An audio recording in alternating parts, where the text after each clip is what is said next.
আইতে নদী যাইতে খাল মগবাড়ি বরিশাল আর এই হইল হেই বরিশাল্লা নাতি। আসসালামু আলাইকুম সুরার সকল শুভাকাঙ্ক্ষীগণ, আশা করি সকলে ভালো আছেন। সুরাও আপনাদের দোয়ায় আলহামদুলিল্লাহ অনেক বেশি ভালো আছে। আজকে সুরা চলে এসেছে প্ল্যানেট পার্কে, বা যেটাকে আমরা ছোটবেলা থেকে চিনেছি শিশু পার্ক নামে পরিচিত আমাদের কাছে। সেখানে ঢোকার সাথেই সুরা সাপের স্ট্যাচু দেখে নিজে স্ট্যাচু হয়ে যাচ্ছিল, কারণ সে অনেক ভয় পেয়েছিল এবং জিজ্ঞেস করছিল মা এটা কি। হ্যাঁ, সুরা কিন্তু অনেক ভয় পেয়েছিল। এরপরেই কিন্তু দেখা যাচ্ছে টাকটু ঘোড়া। এটা আমরা ছোটবেলা থেকেই কিন্তু এমনভাবে দেখে আসছি। আজকে 25 বছর যাবৎ কিন্তু আমি এরকম দেখছি, এবং সেই একটি গানের সাথেই আমরা পরিচিত, আমাদের দেশটা স্বপ্নপুরী, সাথী মোদের ফুলপুরি। সুরা তার ছোট মামুনির সাথে গুটি গুটি পায়ে এগোচ্ছিল এবং বিভিন্ন টয়েসের সাথে পরিচিত হচ্ছিল, এবং তাকে ঘুরিয়ে ঘুরিয়ে কিন্তু পুরোটা দেখাচ্ছিলাম। সুরা এবং সুরার বাবা যেহেতু দুজনেই বরিশাল শহরের নতুন অতিথি, তাই দুজনকেই ঘুরিয়ে ঘুরিয়ে দেখানোর অনেক জিনিস আছে। এটি যেন শিশু পার্ক নয়, এখন এটি অ্যাডাল্ট পার্ক নামে পরিচিত বলা যায়, কারণ যখন আমরা ছোট ছিলাম তখন এটা শিশু পার্ক ছিল। ধীরে ধীরে এর উন্নতি এবং অবনতি দুটোই ঘটেছে। সুরা এগোচ্ছিল সামনের দিকে খেলনায় চড়ার জন্য। সে এখন রেল লাইনের ভ্রমণ শুরু করবে। রেল লাইনের ভ্রমণ করে সে হয়তোবা এক দেশ থেকে অন্য দেশে চলে যেতে পারে। আমরা যখন ছোট ছিলাম তখন হয়তোবা এত কিছু মিউজিক সিস্টেম ছিল না, কিন্তু এখন এটাতে চড়ার পরে আমরা একটা নতুন জিনিস দেখতে পেলাম।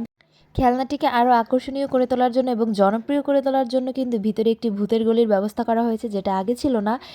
আগে এই ভূতের গলিটার সিস্টেমটা ছিল না, এখন এটা করার কারণে কিন্তু চমৎকার হয়েছে। এবং এর মিউজিক সিস্টেমটা আসলেই কিন্তু অনেক ভয়ানক ছিল, যেহেতু আশেপাশে আরও অনেক ভূত আছে। এবং ছোট ছোট বাচ্চাদের নিয়ে উঠেছিলাম, যেমন এই যে ছোট বেবি হচ্ছে মুহাম্মদ, ও কিন্তু দেখে আরও চমকে গিয়েছিল। আর আমরা বড় মানুষ যারা আছি, যেহেতু আমরা কেউই জানতাম না যে ভিতরে কি হচ্ছে, তো আমরা স্ট্যাচু হয়ে গিয়েছিলাম। অনেকদিন পরে কিন্তু ছোটদের খেলনায় চললাম, মনে হচ্ছিল যে নিজেরাও ছোট হয়ে গিয়েছি। আসলে এটা ছাড়া আর কোনো খেলনাতেই এখানে সবাই মিলে চড়া যায় না, কারণ এটা 12 বছরের উপরে কোনো খেলনাতেই চড়তে দেয় না, একমাত্র ট্রেন লাইনই ভ্রমণ করা যাবে। তো অন্যান্য দেশ ভ্রমণ করে কিন্তু নিজের দেশেই চলে এলাম। এই যে হ্যালো হাই করছিল সুরা আবার আসার পথেই সবাইকে। এবারে কিছু ফটোশ্যুটের জন্য দাঁড়ানো হয়েছে, কিছু ফটোশ্যুট করে নেওয়া হবে। সুরার নানু, সুরার ভাই এবং সুরার মামা।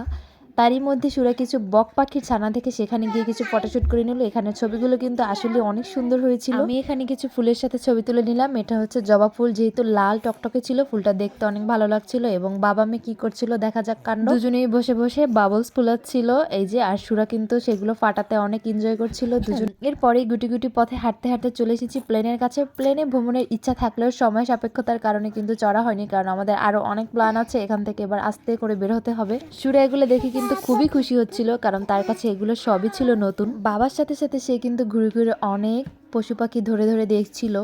এবারে আমাদের এখান থেকে বের হওয়ার পালা। আবার একটু সময় নিয়ে অন্য কোনো একদিন সুরাকে দেখাতে নিয়ে আসবো, কারণ এখন অনেক খেলনা দেখানো বাকি। এই যে আস্তে আস্তে বের হয়ে গেলাম, এরপরে আমরা এখান থেকে চলে যাব। এই যে লাস্ট ভিউটা একটু দেখিয়ে নিচ্ছি সবাইকে প্ল্যানেট পার্কের। এবার আমরা চলে এসেছি গ্রিন পার্কে। এটা ব্লেস পার্কেই কিন্তু অবস্থিত। এটা বাচ্চাদের জন্য কিন্তু খুব জনপ্রিয় একটি পার্ক, যেহেতু এখানে কোনো টিকিট কাটতে হয় না এবং ফ্রিতে বিভিন্ন ধরনের খেলনা খেলা যায়। তাই বিকেল হলেই কিন্তু বাচ্চাদের ঢল নামে এখানে, কারণ আশেপাশে যত বাচ্চারা আছে সবাই কিন্তু এখানে খেলতে আসে। যেহেতু শহরের মধ্যে বাচ্চাদের খেলার জায়গার সংকট, তাই এখানে ওরা একটু খোলামেলা ভাবে খেলতে পারে, তাই সকলেই কিন্তু এখানে আসে বিকাল হলেই খেলাধুলা করতে।